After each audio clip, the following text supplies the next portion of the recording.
ప్రజాతృభ్యం ఆత్మానైక్యం కృతే ప్రాయచిత్తము చదువుకునేవాళ్ళం సర్వపాప పరిహారార్థం రక్త ప్రోక్షం అవశ్యం తదరక్తం పరమాత్మేన పుణ్యదాన బలియాగమని అలాగే విఫ్యం వృత్తారం మహాకివ్యాజనం కరియుతి హవాయం అని అనేక శ్లోకాలు మేము చదువుకునేవాళ్ళం. అప్పుడప్పుడు పూజారి గారు ఖాళీగా ఉన్నప్పుడు అయ్యా ఇవి మరి తెలుగులో ఏమంటారయ్యా అన్నప్పుడు మాకు తెలియదు అయ్యా, కానీ మనం చక్కగా మనం పఠించటమే మన ధర్మం. ఇలా ఇంటి ముందు ఒక పెద్ద మేకపోతూ తలకాయ ఏలాడి తీసి ఉండేది.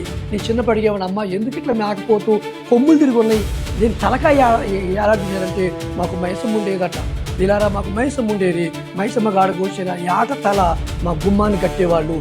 చూడండి ఆ మాంసం అంతా మరి ఉల్లిపోయింది, మాంసం దాని ఎముకలు దాని చూడండి దాని తల దాని కొమ్ములు అట్లే మిగిలిపోయింది చూసారా. అదే కొట్టే దాని తల ఉండేది కాదు, కానీ తల ఆకారం అంతా ఉండేది చూడండి. ఆ విధంగా మా ఇంట్లో భక్తి భావం ఉండేది. అది దాటుకుంటూ ఇంట్లో పోయేవాళ్ళం మేము అంత పెరిగాం కనుక. అయినా ఇన్ని చేసినా మా నాన్నగారిని ఎవరు కాపాడలేకపోయారు మేము వాళ్ళు అనేవాళ్ళు. మనం నాకు తెలియదు అని అనేవాడు ఆయన, ఎందుకంటే ఆయన మంచి వ్యక్తి, ఒప్పుకునేవాడు ఆయన. అయ్యా మీకు అది తెలుసా, ఇది అర్థం ఏంటంటే నాకు తెలియదు, కానీ మనం భక్తిలో ఇవి మనం ధ్యానించాలి ఖచ్చితంగా అన్నట్టుగా వారు మాకు చెప్పినప్పుడు అంతే, ఇక అడగొద్దు. నేను ఆయన పంచాంగం చూసి ఆయన తీసి చెప్పేవాడు, ఇది రాయమంటే అది రాసిచ్చేవాడిని, లగ్న పత్రికలుగా మేము అట్లా పెట్టేవాళ్ళం. ఆ విధంగా నేను ఆయనతో పాటు ఉండుతూ భక్తులు బాగా పెరిగేవాడిని.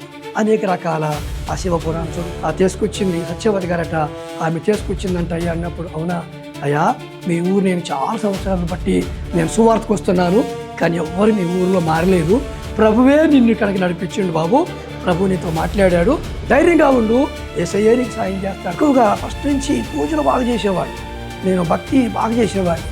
రావగానే స్నానం చేయడం, అలాగనే బొట్టు పెట్టుకోకుండా బయటకు వచ్చేవాడిని కాదు. అలాగే మళ్ళీ ఏడ్చాను, నేను తమ్ముడు ఎందుకు ఏడుస్తున్నావు ఏంటి అంటే. హృదయపూర్వకమైన వందనాలు. మరి ఒక అద్భుతమైన సాక్ష్యంతో మేము ముందుకు వస్తున్నాం. అనేకులకు షేర్ చేయండి, లైక్ చేయటం మాత్రం మర్చిపోవద్దు, సబ్స్క్రైబ్ చేయండి, దీనివల్ల అనేకులకి రీచ్ అవుతుంది. ఈ యొక్క సాక్ష్యాన్ని పూర్తిగా మీరు విని అందరికీ తెలియపరచండి. ఎంతోమంది యేసుక్రీస్తు ప్రభువు వారు తెలుసుకున్నటకు ఇది మంచి అవకాశం కనుక మీరందరూ సహకరించి పరిచర్యలో పాలిభాగస్తులు అవుతారని ప్రభు పేరట కోరుకుంటున్నాం. మీలో ఎవరైనా మంచి సాక్ష్యం కలిగి ఉన్నట్లయితే తప్పకుండా మమ్మల్ని సంప్రదించండి. మరి అందరికీ తెలియపరచుదాం. మీ సాక్ష్యాన్ని కూడా ఈ విధంగా మరి ఛానల్లో మరి అనేకులు చూసేటట్టుగా మరి ప్రసారం చేద్దాం. కాబట్టి మమ్మల్ని సంప్రదించండి. మా కొరకు ఈ పరిచర్య కొరకు ప్రార్థించండి. దేవుడు మిమ్మల్ని మీ కుటుంబాలను దీవించి ఆశీర్వదించును గాక. అందరికీ వందనాలు. కూడి ఉన్న మీ అందరికీ వందనాలు. ప్రభువుకు మహిమ కలుగును గాక. సమస్త మహిమ ఘనత ప్రభావములు మహాదేవునికి కలుగును గాక. ప్రియమైన దేవుని బిడ్డలారా, ఈ రోజున ఇచ్చిన సాక్ష్యం చెప్పడానికి ప్రభు నాకు ఇచ్చిన ఈ సమయాన్ని బట్టి నేను ప్రభువుని ఎంతగానో ఘనపరుస్తున్నాను. నాకు చక్కని అవకాశం కల్పించిన దేవజనులు ఎలీషా పాస్టర్ గారికి ప్రత్యేకంగా వందనాలు తెలియజేస్తున్నాను. మరి నా పేరు మా ఇంటి పేరు ముత్యాల వీరయ్య నా పేరు. మేము తనికెళ్ళ కొణిజల మండలము ఖమ్మం జిల్లా నివాసులము. మేము కులానికి గౌడ కులానికి సంబంధించిన వారము. తాడి చెట్లు గీస్తూ కళ్ళు గీస్తూ వ్యవసాయం చేస్తూ మా తల్లిదండ్రులు మా పూర్వీకులు మొదటి నుంచి మాకున్న వృత్తి కనుక మేము మా యొక్క పితరులు నుంచి అనాదిగా వస్తున్నటువంటి మా కుల వృత్తిని మేము చేసుకుంటూ ఉన్నాము. అలాగనే వ్యవసాయం కూడా ఉండేది. మరి మా కుటుంబంలో మా తల్లిదండ్రులకి మేము 11 మంది సంతానం. ఆ విధంగా పెద్ద కుటుంబం కలిగి ఉన్నాము. మా పెదనాయనలు బాబాయిలు. మా ఇంటి పేరు ముత్యాల, తనికెళ్ళలో మా పెద్ద కుటుంబం మాది. అటువంటి పెద్ద కుటుంబంలో మేము పుట్టి పెరిగాము. అలాగనే మాకు పక్కనే శివాలయం ఉండేది కనుక ఆ భక్తి భావంతో మేము పెరిగాము. కనుక మా అన్నదమ్ములు వాళ్ళందరూ కూడా పెద్ద కుటుంబం కనుక మాకు చదువు లేదు. మా కుటుంబానికి మా కుటుంబంలో ఎవరు చదువుకున్న వాళ్ళు ఎవరు లేరు, ఉద్యోగం చేసేవారు ఎవరు లేరు. వ్యవసాయపరంగా కూలీ చేసుకుంటూ ఇలా చేసుకుంటూ ఉండేవాళ్ళము. అయితే ఆ సమయంలో మరి మా నాన్నగారు ప్రమాదంలో చనిపోయారు, యాక్సిడెంట్ అయ్యి. అప్పుడు మా కుటుంబం చాలా కష్టాల పాలైపోయింది. మా అమ్మమ్మ గారు వాళ్ళకి మా అమ్మ ఒకటే బిడ్డ కనుక వాళ్ళు కూడా మా అమ్మ దగ్గరికి వచ్చారు. వాళ్ళ ఆస్తి కూడా మా కొరకే ఖర్చు పెట్టారు. కనుక మా అమ్మ మమ్మల్ని చాలా కష్టమైపోయింది. మరి ఆ రోజుల్లో సరిగా ఆ పంటల బండి ఏవి కావు, కరువు కాలంగా ఉండేది. కాలువ సాగర్ కెనాల్ మా పక్కన ఉండేది. ఆ కాలువ కూడా సరి రాకపోయేది. ఆ కరువు కాలంలో అంత ఆస్తి అంతా మరి అమ్ముతూ మమ్మల్ని అందరూ పోషించుకుంటూ ఉండేది. కనుక మరి మా పెద్దనాన్న వాళ్ళు అయితే కొంచెం తెలివితో కొద్దిగా రాజకీయంగా ఉండేవాళ్ళు. మరి మా మా కుటుంబం తరఫున అక్కడ మరి అప్పు తెచ్చుకున్నప్పుడు ఆ అప్పు మేము కట్టలేని స్థితిలో ఉన్నప్పుడు మా మా వాళ్ళే మా ఆస్తి తీసుకొని మేము కట్టేస్తాం అప్పు అని ఆ రేట్ ఎంత అయింది కూడా చెప్పపోయేవాళ్ళు, తిరిగి డబ్బులు కూడా ఇవ్వకపోయేవాళ్ళు. ఆ విధంగా మా ఆస్తి తరిగిపోవటం ద్వారా మేము చాలా వెనకబడిపోయాం. ఇక మా వాళ్ళు కొద్దిగా ఆర్థికంగా కొద్దిగా భూములు సంపాదించుకొని పరిస్థితిలో ఉన్నారు. మేమే మళ్ళీ వాళ్ళకే కూలి వాళ్ళంగా మారిపోయాం. కనుక ఈ విధంగా కష్టాలు ఉన్నప్పుడు మా వాళ్ళు ఉన్నారంటే చిన్నోడు మరి తమ్ముడు చదివిద్దామని నన్ను ఒక్కడిని చదివించడం జరిగింది. నేను 10th క్లాస్ వరకు చదువుకున్నాను. 10th క్లాస్ వరకు చదువుకున్నాను. అప్పుడు మా బజార్న చదువుకున్న వాళ్ళు చాలా కొద్దిమంది, అందరూ పనికి వెళ్ళేవాళ్ళు. ఒక ముగ్గురు ఇద్దరు మేము ఉండేవాళ్ళం చదువుకునేవాళ్ళం. ఎందుకు మేము చదివిస్తున్నారు, ఏదో పనికి పంపించచ్చు కదా అంటే మా అమ్మ అనేది వాళ్ళని ఒక్కడినే చదివిస్తాం మేము అని మా అమ్మ పట్టుదల పడి చదివించేది. మా అన్నయ్యలు కూడా అన్నారు, ఎందుకు మేమందరం జీతాలు చేస్తాను, తమ్ముడిని కూడా పెట్టండి అని అన్న కూడా అమ్మ ఎందుకో నన్ను ఒక్కడిని మరి చదివడానికే పట్టుదల పట్టి చదివించారు. మేము చదువుకునే రోజుల్లో కొంతమంది క్రైస్తవులు బైబిల్ పంచిపెట్టడానికి వచ్చేవాళ్ళు. అప్పుడు మీరు ఎందుకు ఇట్లా స్కూల్లోకి వచ్చి బైబిల్ పంచి పెడుతున్నారు, మత మార్పిడి చేస్తున్నారా అని అప్పట్లోనే మేము అనటం జరిగింది. మా కుటుంబాల పరిస్థితులు ఏం బాగలేవు, చాలా కష్టాల శ్రమంలో ఉన్నాము. మా నాన్నగారిని తలుచుకుంటూ మా అమ్మ రాత్రి అంతా ఏడ్చుకుంటూ ఉండేది. అలాంటి దీనస్థితిలో ఉన్నా కూడా మరి ఈ క్రైస్తవ్యం అన్నప్పుడు పరాయి మతం కదా, యేసుప్రభు మన దేవుడు కాదు కదా అనేటువంటి భావన కలిగి ఉండేవాళ్ళం మేము. కనుక ప్రియులారా, ఈ విధంగా ఉన్నప్పుడు నేను ఎక్కువగా ఫస్ట్ నుంచి పూజలు బాగా చేసేవాడిని, నేను భక్తి బాగా చేసేవాడిని. రావగానే స్నానం చేయడం, అలాగనే బొట్టు పెట్టుకోకుండా బయటకు వచ్చేవాడిని కాదు. అలాగే మా పక్కన శివాలయం చెప్పాను కదా, అందులో పూజారి గారు మాకు బాగా స్నేహం, చదువుకున్న కనుక నన్ను తీసుకెళ్ళేవాడు. ఆయనతో పాటు అనేక పూజా కార్యక్రమాలకి, అనేక రకాల ఫంక్షన్లకి, లగ్న పత్రికలు రాయడానికి నన్ను తీసుకొని వెళ్ళేవారు. ఆయనకి చదువు రాదు కానీ ఆయన బ్రాహ్మణ కుటుంబంలో పుట్టి పెరిగారు కనుక ఆయనకి నాకే తెలుసు. ఆయన పంచాంగం చూసి ఆయన తీసి చెప్పేవాడు, ఇది రాయమంటే అది రాసి ఇచ్చేవాడిని. లగ్న పత్రికలుగా మేము అట్లా పెట్టేవాళ్ళం. ఆ విధంగా నేను ఆయనతో పాటు ఉండుతూ భక్తులు బాగా పెరిగేవాడిని. అనేక రకాల ఆ శివపురాణం చదువుకుంటూ శ్లోకాలు పట్టిస్తూ, నేను విమర్శించాలని కాదు కానీ నేను తెలుసుకున్నదని చెప్తాను మీకు. ఈ విధంగా అనేక రకాల ఆ భజనలలో చేసేవాడిని.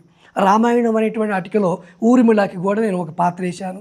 చాలా మంచి బెస్ట్ అవార్డు కూడా నాకు అప్పట్లోనే ఇచ్చారు. ఇట్లా ఎంతో బాగా భక్తి భావంతో పెరిగిన వాడిని. భక్తి అంటే ఇష్టం నాకు బాగా. ఇక నా మతం తప్ప వేరొక మతం అంటే అసలు పడేది కాదు నాకు. మా ఆ క్లాస్మేట్లో నాకు కొంతమంది క్రిస్టియన్ సహోదరులు ఉండేవాళ్ళు. వాళ్ళ పేర్లు పెట్టి పెట్టడానికి కూడా నాకు సిగ్గు అనిపించేది. వాళ్ళని అరేవరా అనేవాడిని, కానీ వాళ్ళు ఎంతో ఫ్రెండ్ కదా అనుకునేవాళ్ళు ఏమో, చాలా బాధ పెట్టేవాడిని. అలాగ బాగా గర్వంతో పెరిగాను. కుటుంబం చూస్తే చాలా పేదరికము, చాలా కష్టాలు, ఎంతమంది ఉన్నా మమ్మల్ని ఆదుకునే వాళ్ళు ఎవరు లేరు. కానీ మేము ఎలా పెరిగాము మరి అంటే ఇదే మేము చేసే నా మతమే గొప్పది, నా విశ్వాసమే గొప్పది, ఇంకెవడి విశ్వాసం మాకు అవసరం లేదు అన్నట్టుగా బాగా ఉండేవాళ్ళం. ఒకసారి వైరా నుండి కొంతమంది మా బజారుకి వచ్చి సువార్త కూటం పెడుతుంటే పాప మా తల్లిగారు అనారోగ్యంతో ఉండి ఇంట్లో ప్రార్థన పెట్టుకుంటుంది. వాళ్ళు వచ్చి పాటలు పాడుతుంటే మేము బయట నిలబడి కేకలేసేవాళ్ళము, అరిసేవాళ్ళము, డిస్టర్బెన్స్ చేసేవాళ్ళం. పాపం వాళ్ళు ఎన్నోసార్లు, బాబు కూర్చోండి లేకపోతే వెళ్ళిపోండి, నా ఇంట్లో ప్రార్థన పెట్టుకుంటున్నా, మీరెందుకయ్యా మమ్మల్ని ఇబ్బంది పెడుతున్నారంటే, ఎన్నమ్మా ఎక్కడ లేదు నీకే, అసలు ఎవరు ఎక్కడైనా అన్నట్టుగా మేము చాలా కఠినంగా మాట్లాడితే ఆ పాస్టర్ గారు అనేవాళ్ళు, పోనీలమ్మా వదలండి అమ్మా అని ఆయన అనేవాడు. మేము నవ్వుకుంటూ బాగా డిస్టర్బెన్స్ చేసేవాళ్ళము. ఆ తర్వాత మేము వెళ్ళిపోయేవాళ్ళు, వాళ్ళ కార్యక్రమాలు చేసుకునేవాళ్ళు. చూడండి, ఈ విధంగా మరి పెరిగాము. కనుక సాయంకాలంగా ఆగోలే మేము శివాలయంలోకి వెళ్ళేవాళ్ళము, మేము భజన చేసేవాళ్ళము. చాలా భక్తిభావంతో పెరిగాను కదా, అనేక రకాల గ్రంథాలు చదువుకున్నాను కదా, చాలా శ్లోకాలు వచ్చు ప్రియులారా, చాలా శ్లోకాలు చదువుకునేవాడిని. కానీ అర్థం మాకు తెలియదు. మేము భజన చేసిన తర్వాత అసతోమా సద్గమయ, తమసోమా జ్యోతిర్గమయ, మృత్యోర్మ అమృతంగమయ, ఓం శాంతి శాంతి అని మేము భజన కార్యక్రమాన్ని మేము ముగించుకొని మేము ఆ దేవాలయంలో అన్ని మైకులు డోలకులు అన్నీ పెట్టుకొని తలుపు తాళం వేసుకొని మేము వచ్చేవాళ్ళం. తాళం చేయకుండా నా దగ్గర ఉండేది, ఎందుకంటే నేను చాలా భక్తిగా ఉండేవాడిని కదా. కనుక నాకే అనేది, అయ్యో నువ్వు పెద్దలా లేస్తావు కదా, మరి నువ్వే రావాలి చేయాలని పూజారి గారు కూడా బాగా నమ్మి నాకు అట్లా చేసేవాడు. ఆ విధముగా నేను పెరిగాను. ఆ విధంగా నేను భక్తిలో బాగా పెరిగాను. చాలా చాలా దూర ప్రాంతాలు, తిరుపతి, యాదగిరి, భద్రాద్రి, యాదగిరి. ఎందుకంటే నా పేరు వేరే కదా, కురివి వేరే స్వామి మేము పూజ చేసేవాళ్ళం. ఇక తర్వాత ఈ విధంగా విగ్రహాలు బాగా విగ్రహాలంటే పూజలు అంటే నాకు చాలా ఇష్టంగా ఉండేవాడిని. ఎందుకంటే అందులో పుట్టి పెరిగాను కనుక ఇదే ప్రపంచం అనుకునేవాడిని. అయితే ఈ అస్తోమ సద్గమయ, తమసోమ జ్యోతిర్గమయ, మృత్యోర్మ అమృతంగమయ, ఓం శాంతి శాంతి అని మాత్రం బాగా తెలిసింది. బాగా చాలా శ్లోకాలు చదివాను. ప్రజాతృభ్యం ఆత్మానైగ్యం కృతే ప్రాయచిత్తము చదువుకునేవాళ్ళం. సర్వ పాప పరిహారార్థం రక్త ప్రోక్షం అవశ్యం తదరక్తం పరమాత్మేన పుణ్యదాన బలియాగమని, అలాగే విఫ్యం గుప్తారం మహాకివ్యాధినం కరియుంతి హవాయం అని అనేక శ్లోకాలు మేము చదువుకునేవాళ్ళం. అప్పుడప్పుడు పూజారి గారు ఖాళీగా ఉన్నప్పుడు, అయ్యా ఇవి మరి తెలుగులో ఏమంటారయ్యా అన్నప్పుడు, మాకు తెలియదు అయ్యా, కానీ మనం చక్కగా మనం పఠించటమే మన ధర్మం అని వాళ్ళు అనేవాళ్ళు. నాకు తెలియదు అని అనేవాడు ఆయన. ఎందుకంటే ఆయన మంచి వ్యక్తి, ఒప్పుకునేవాడు ఆయన. అయ్యా మీకు ఏమైనా తెలుసా, ఇది అర్థం ఏంటంటే, నాకు తెలియదు కానీ మనం భక్తిలో ఇవి మనం ధ్యానించాలి ఖచ్చితంగా అన్నట్టుగా వారు మాకు చెప్పినప్పుడు, అంతే ఇక అడగొద్దు ఇక అంతే అన్నట్టుగా మేము అనుకునేవాళ్ళం. ఈ విధంగా వెళ్ళినప్పుడు చెప్పాను కదా, క్రైస్తవులన్నా బైబిల్ అన్నా ఒక రకమైన బాగా ఇది ఉండేది, బాగా కోపంగా ఉండేది అన్నట్టు. మా బజార్లో ఒక సహోదరి ఉండేది, ఆమె భర్త చచ్చిపోయాడు అనుకునేవాడిని నేను. తర్వాత చూడండి, ఆమె కూడా ఎప్పుడు నాకు సువార్త చెప్పలే కానీ ఆయన భర్త చచ్చిపోయాడేమో అందుకెట్టుందని నేను అనుకునేవాడిని. అయితే 97వ సంవత్సరంలో కొంతమంది క్రైస్తవ సహోదరులు మరి వీరు సువార్త చేసుకుంటూ మా బజారుకు వచ్చారు. వాళ్ళు వీసువారు చేస్తున్నప్పుడు మా ఇంటికి వచ్చి కొంతమంది సిస్టర్స్ వచ్చి, ఇదిగో తమ్ముడు నువ్వు చదువుకో, నువ్వు ప్రభువు నమ్ముకో అన్నారు. ఏమన్నామమ్మా ఇప్పుడు నువ్వు అంటే, యేసయ్య నమ్ముకో అయ్యా, అగో ఈ కరపత్రిక చదువు అన్నప్పుడు మాకేమొద్దు, మాకని తెలుసులే అని కఠినంగా దూషించాను. అందులో పాపం ఆ సిస్టర్స్ నవ్వుతూ, నేను కోపంగా మాట్లాడుతుంటే వాళ్ళు కోపం లేకుండా ఎంతో ప్రేమతో చాలా ఓపికతో, తమ్ముడు ఇవన్నీ సహజం, అయితే ఈ చిన్న బుక్ చదువుకో, నీకు నమ్మితే ఈ బుక్ చదువు, నువ్వు చదువుకున్నావు కదా, నువ్వు చదువుకో, ఈ చిన్న బైబిల్ చదువుకో, నీకు నచ్చితే ప్రభువుని నమ్ముకో, లేకపోతే ఇంకెవరికైనా ఇచ్చేయి అన్నప్పుడు, ఏందమ్మా మీకు బుద్ధి లేదా, ఎంత వద్దన్నా కూడా సిగ్గు లేకుండా వచ్చి ఇస్తున్నారు ఎందుకు మీరు, ఇక అందులో మరి గౌడ బజార్ ఇటు వచ్చారేంటి, అసలు ఇక్కడ క్రైస్తవులు ఎవరు లేరు కదా అంటే, అయ్యా అందరికీ యేసుప్రభువారు దేవుడు అయ్యా అంటే చాలాసార్లే అన్నట్టుగా అనుకుంటూ తీసుకున్నానండి. తీసుకున్న తర్వాత ఆమె అన్నది, అయ్యా ఒక ₹2 ఇవ్వండి అంది. ఎందుకమ్మా, కానుక అన్న. కానుక కాదయ్యా, ఆ బుక్ ఖరీదు ₹2 అయ్యా అన్నది. అవునా, ఇంట్లోకి వెళితే ₹2 కూడా దొరకలేదండి. ఏం చెప్పాలి అర్థం కాని పరిస్థితి. వాళ్ళు బయట నిలబడ్డారు. అమ్మా డబ్బులు లేవు, మరి ఎందుకు ఖచ్చితంగా ఇవ్వాలా, లేకపోతే వద్దులే ఈ బుక్ ఉంచుకో అమ్మా అంటే, అయ్యా కాదు మేము బుక్ అమ్ముకునే వాళ్ళం కాదు, డబ్బుల కోసం కాదు, కానీ ఒక ₹2 పెట్టి కొనుక్కుంటే ఇది డబ్బులు పెట్టి కొనుక్కున్నా అనే మీకు ఒక ఇంట్రెస్ట్ ఉంటుంది ఆ బుక్ మీద, దానికోసమే తప్ప మేము వ్యాపారం చేసేవాళ్ళం కాదు, బైబిళ్ళు బుక్కులు అమ్ముకొని డబ్బుల కోసం రాలేదయ్యా అన్నప్పుడు చాలా బాధ అనిపించి, ₹2 కూడా ఇవ్వలేని నా బ్రతుకు ఒక బ్రతుక అనుకున్నా. సరే అమ్మా, సరే తమ్ముడు చదువుకో అని వాళ్ళు వెళ్ళిపోయారు. అప్పుడు నేను చాలా ఆలోచన పడిపోయినా, ఏంటి అసలు అన్నట్టుగా తీసి చదువుతుంటే, ఆది కాండంలో ఉన్నటువంటి ప్రారంభ వచనాలు, ఆది అందు దేవుడు భూమిని సృష్టించాడు, అందంగా చేశాడు, ఈ విధంగా ఉండి ఆ అపవాది వచ్చాడు, ఇలా మనుషుల్ని నాశనం చేశాడు, ఆ పతనమైపోయిన మానవుణ్ణి తిరిగి రక్షించడానికి ఆ ప్రభు వచ్చారు ఈ లోకానికి అని అస్తోమ సద్గమయ, తమసోమ జ్యోతిర్గమయ, మృత్యోర్మ అమృతంగమయ అని శ్లోకం ఉంది. అరే ఇది నేను అప్పుడు చదువుకున్నాను కదా, ఇది నేను మైకులు చదివేవాడు కదా, ఇదేంది ఇందులో ఉంది, ఇది క్రైస్తవ బుక్ సంబంధించింది కదా, ఇందులో నేను చదువుకున్న ధర్మంలో, నేను ఆచరించే ధర్మంలో ఉన్న శ్లోకం ఇక్కడుంది ఏంటంటే తెలుగు భావం, అయా మేము చీకట్లో ఉన్నాము, మమ్మల్ని వెలుగు నడిపించు, మరణములో ఉన్నాము, జీవములోనికి దాటించు, అసత్యములో ఉన్నాము, సత్యములోనికి నడిపించుము అని. చూడండి, ఆది కాలం నుంచి ప్రారంభపు నుండి నిజంగా ధర్మశాస్త్రము ఎవరి కోసము ఎవరిని ఆహ్వానించిందో, ఎవరి కోసము కేకలేసిందో, ఎవరి కోసము మరి ఈ యొక్క సమాజం ఎవరి కోసం ఎదురు చూసిందో ఆయనే ఈయన శరీరధారి అయి మన మధ్యకు వచ్చాడు అని నేను చదవడం జరిగేది. ఆలోచనలో పడిపోయాను, ఇది నిజమా, ఇది నిజమేనా, మరి మాకు ఎప్పుడు చెప్పలేదే, మా పూజారి గారిని అడిగితే నాకు కూడా తెలియదయ్యా అన్నారు కదా, మరి ఏంది ఇది అసలు ఏంటని ఇంకొంచెం ఇంట్రెస్ట్ కలిగి పూర్తిగా చదవడం జరిగింది. అందులో ఒక అద్భుతమైన మాట, నేను ఆదరణకర్తను, నిన్ను అనాథగా విడవను అన్నమాట. అది నా హృదయానికి తగిలింది. నాకెందుకో ఎక్కడ లేని దుఃఖము, ఎక్కడ లేని బాధ. నేను ఎన్నో గ్రంథాలు చదువుకున్నాను, నేను ఎన్నో చదువుకున్నాను. 24 గంటలు బొట్టు తుడిచిపోతే, అరే బొట్టు తుడిపోయిందిరా, బొట్టు పెట్టుకోవాలి మా అమ్మ అంటే అట్లా పెట్టుకునేవాడిని, అగరబత్తీలు పెట్టించుకునేవాడిని. ఎంత భక్తికి పెరిగి నేను ఈ మాట నన్ను ఎప్పుడు ఎవరనలేదు.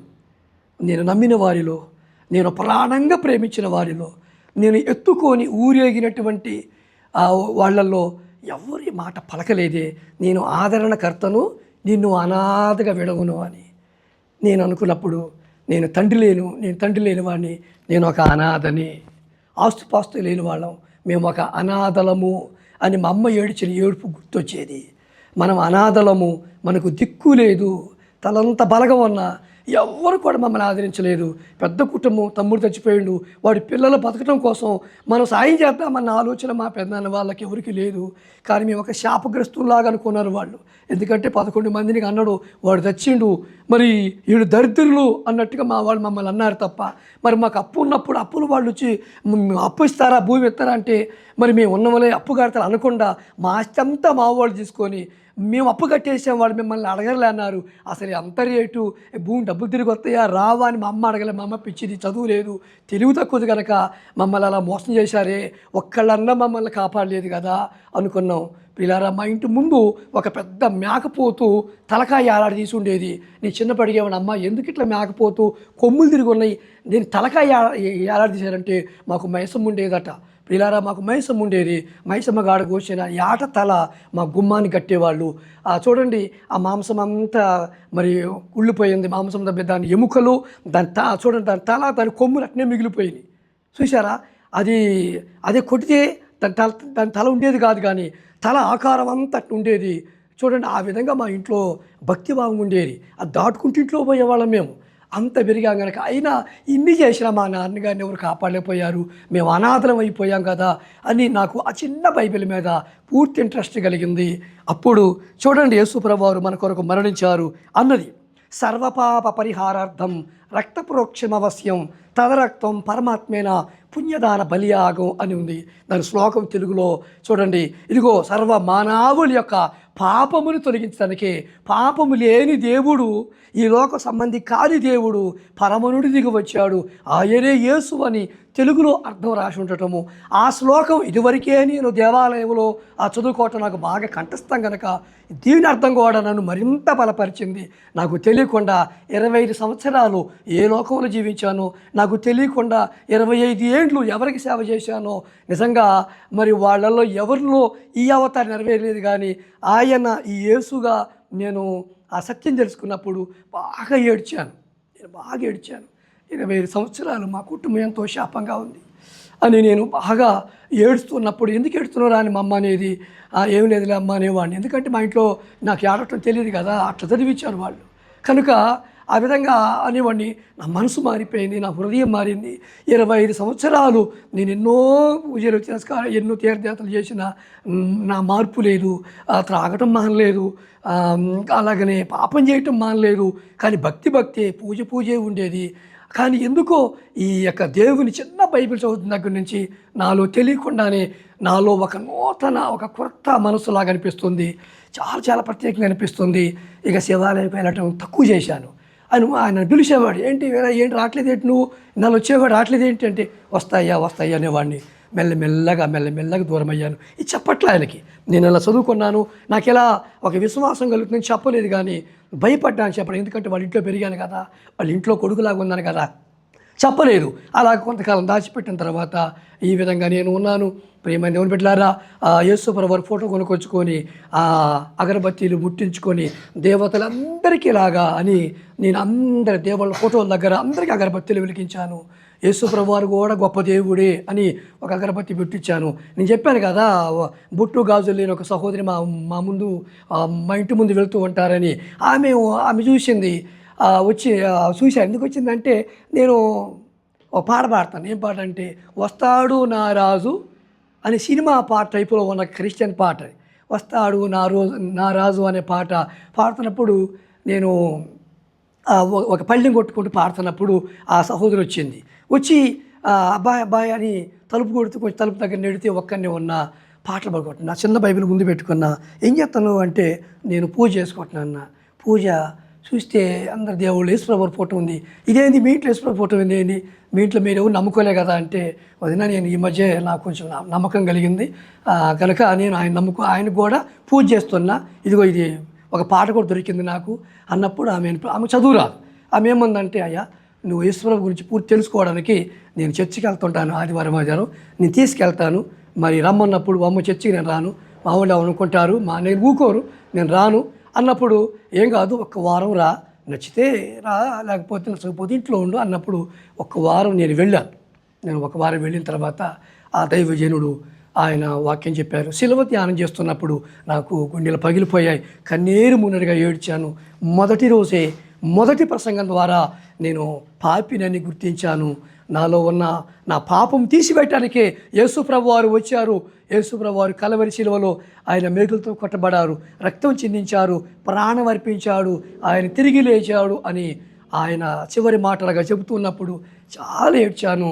నేను ప్రార్థన అయిపోయినాక కూడా అట్టనే కూర్చొని పక్క ఏడుస్తుంటే ఆ సంఘస్థులు అందరి దగ్గరికి వచ్చి, ఎందుకు తమ్ముడు ఎందుకు ఏడుస్తున్నావు ఏంటి అంటే, యేసుప్రభు వారు మాటలు నన్ను బాగా ఆకర్షించాయి, నేను దుఃఖం ఆపుకోలేకపోతున్నాను అంటే కొంచెం ధైర్యపరచమన్నారు. కొన్ని మంచినీళ్ళు ఇచ్చారు, తాగాను, కూర్చున్నారు. అప్పుడు తీసుకెళ్ళే పాస్టర్ గారు ఈయన ఫస్ట్ వారం ఇచ్చాడు, ఈయన తనికెళ్ళంట, పలానా సహోదరి తీసుకొచ్చింది సత్యవతి గారట, ఆమె తీసుకొచ్చిందంట అయ్యా అన్నప్పుడు, అవునా అయ్యా మీ ఊరు నేను చాలా సంవత్సరాలు బట్టి నేను సువార్తకు వస్తున్నాను, కానీ ఎవ్వరు మీ ఊరిలో మారలేదు, ప్రభువే నిన్ను ఇక్కడికి నడిపించిండు బాబు, ప్రభు నీతో మాట్లాడాడు, ధైర్యంగా ఉండు, యేసయ్యే నీకు సాయం చేస్తాడన్నప్పుడు ఆయన మాటల్లో ఒక తెలియని ప్రేమ, ఒక ఆదరణ అనిపించింది. అలాగే అయ్యా అన్నాను. నేను ప్రార్థన చేయించుకొని ఇంటికి వస్తున్నప్పుడు కూడా ఏడుస్తున్నాను. ఆటోలో కూర్చున్న వాళ్ళందరూ, ఏమైంది బాబు మీ ఇంట్లో ఎవరన్నా చనిపోయారంటే, లేదు నేను చర్చికి వెళ్ళి వస్తున్నా అన్నారు.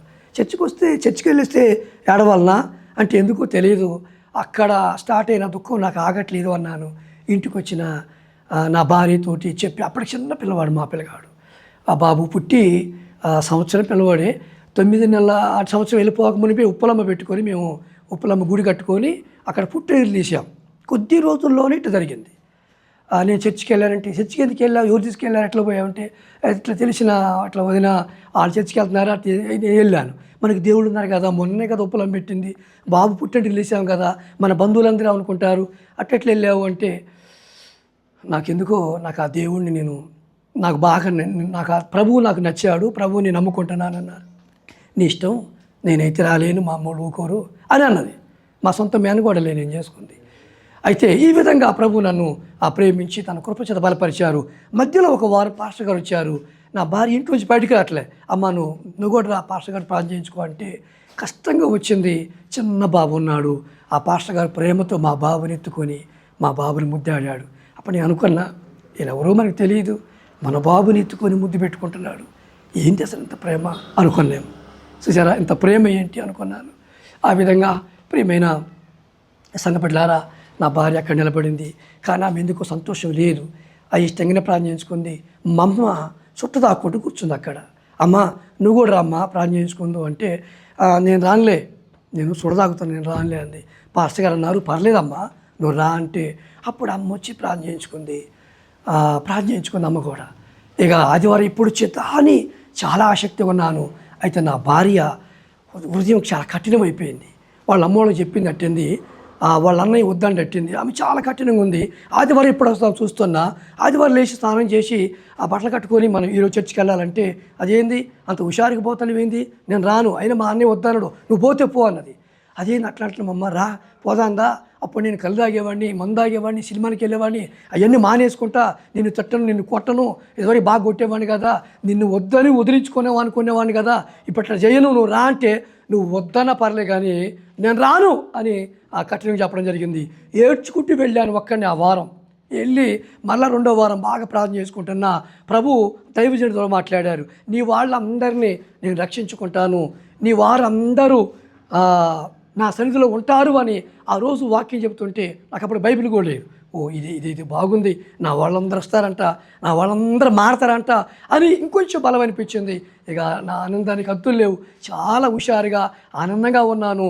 అయితే డబ్బులు లేవు, బైబిల్ కొనుక్కోవాలంటే 50 రూపాయలు అన్నారు, డబ్బులు లేవు. పనికి పోవటం మొదలుపెట్టాను. పిల్లారా చూడండి ఎట్లా బ్రతికాను, ఎట్లా జీవించాను, ఆటోలు నడిపాను, ఎన్ని రకాల జీవులు తోలాను, అవన్నీ పోయినాయి. కడిచితిలో వచ్చాను. అప్పుడు పనికి పోవటం మొదలుపెట్టాను. నాకు వచ్చిన కూలి పట్టుకొని వెళ్ళి పాస్టర్ గారికి ఇస్తే పాస్టర్ బైబిల్ ఇచ్చాడు. పాస్టర్ గారు అన్నారు, నేను ఉచితంగా ఇవ్వగలను, కానీ పక్కకు పెడతావయ్యా, నువ్వు చదువుకోవాలని నీకు ఇది డబ్బులు తీసుకున్నాను అన్నారు. 50 పెట్టుకొనుకున్న బైబిల్ని కళ్ళకద్దుకున్నాను. ఇది మహాపరిశుద్ధ గ్రంథం, ఇందులో నా జీవితము, ఇందులోనే నా బ్రతుకుంది అనుకున్నాను.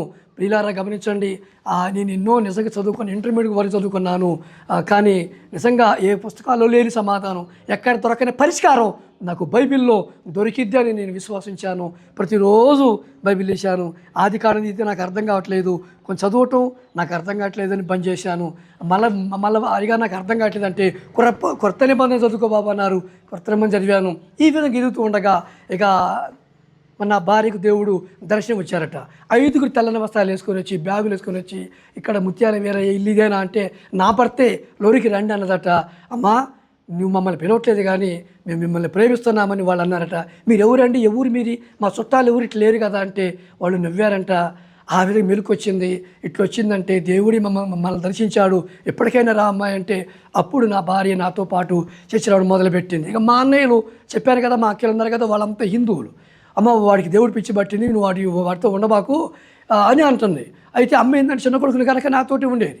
వాళ్ళు ఏమన్నారంటే, నువ్వు వాడి దగ్గర ఉంటే వాడిని మరి ఆ చర్చి తీసుకెళ్తాడమ్మా, నువ్వు అట్లా పోబాకు, నువ్వు కుటుంబానికి పెద్దానివి, నీ కొడుకులు మేము అందరం ఉన్నాం, కోడలు ఉన్నారు, అల్లుళ్ళు బిడ్డలు ఉన్నారు, నువ్వు పోబాకంటే నేను అసలే మారలేరా, నేను నమ్ముకోలే అని అన్నది. అయితే అమ్మ నా కోసం రామ్మ, చర్చికి వెళ్దాం రామ్మ అని తీసుకెళ్ళాను. చాలా కష్టంగా వచ్చింది మా అమ్మ, ఆ వారం రావడం జరిగింది. అయితే నేను ముందు బాప్తిసం తీసుకుంటున్నా, నా భార్య వద్దన్నది, మా అమ్మ కూడా తీసుకోలేదు, కానీ నేను బాప్తిసం తీసుకోవటం చూసి నిజంగా మా వాళ్ళందరూ ఆశ్చర్యపోయారు. గౌడ బజార్న ప్రార్థన పెట్టాను. ఆ బజార్ వాళ్ళు అందరూ ఇంచుమించు 200 మంది వచ్చి కూర్చున్నారు. ముత్యాల వీరయ్య శివాలయంలో పూజ చేసే వ్యక్తి, ఇలాంటి వ్యక్తి, మెడనండా చేతులండా దారాలు కట్టుకునేవాడు, మైకి పెట్టి పాటలు పాడేవాడు, లేండి అనేవాడు. ఇట్లా నమ్ముకుండా అంటే ఎట్ట నమ్ముకుండా పోదారండి అని 100-150 మంది వచ్చి కూర్చుంటే మా ఇంట్లో ప్రార్థన.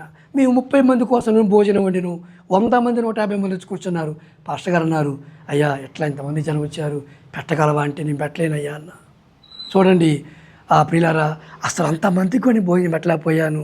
అలాంటి పరిస్థితుల్లో ఇక గమనించండి, నా భార్య మనం చాలా పేదోళ్ళం కదా, మనం ఎందుకు ఇట్లా చేయగలమా అంటే దేవుడు మనకి సాయం చేస్తాడులే అని మా ఇంట్లో ప్రార్థన పెట్ట జరిగింది. అయ్యగారు వారం మా ఇంట్లో పెట్టండి అయ్యా అన్నాను. వారం ఒక ఇంటి కోసం రావటం కష్టమే కదా అనుకునేవాడు. అయితే వచ్చి ప్రార్థన పెట్టేవాళ్ళు. ఈ విధంగా మా బంధువులు అందరూ కొద్దిగా ప్రభువులోకి రావటం జరిగింది. ప్రభువుని నమ్ముకున్నారు. ఇంచుమించు మా అన్నయ్యలు, మా వదిన వాళ్ళు, అన్నయ్యలు, అక్కలు ఇంచుమించు 80 మంది ప్రభువుని నమ్ముకున్నారు. ఇప్పుడు చాలా అద్భుతమైన సాక్ష్యం మేము బతుకుతున్నాము. ఏ పూజారి దగ్గర పెరిగానో అదే పూజారి గారు ఒకరోజు ఆయన బైక్ తోలుతున్న క్రమంలో ఆయన ఇట్లా స్టార్ట్కి కొట్టే టైంలో అది వదిలేసి కాలు బలంగా రోడ్డు కొట్టుకుంటే మడంతా వాసిపోయింది. అయితే రహస్యంగా ఏరయ్య ప్రార్థనలకు వెళ్ళిండు కదా, తను వచ్చి ప్రార్థన చేస్తాడేమోనని మా అమ్మగారు అంటే పూజారి అమ్మగారు, మా దేవి అమ్మగారు వచ్చి, అయ్యా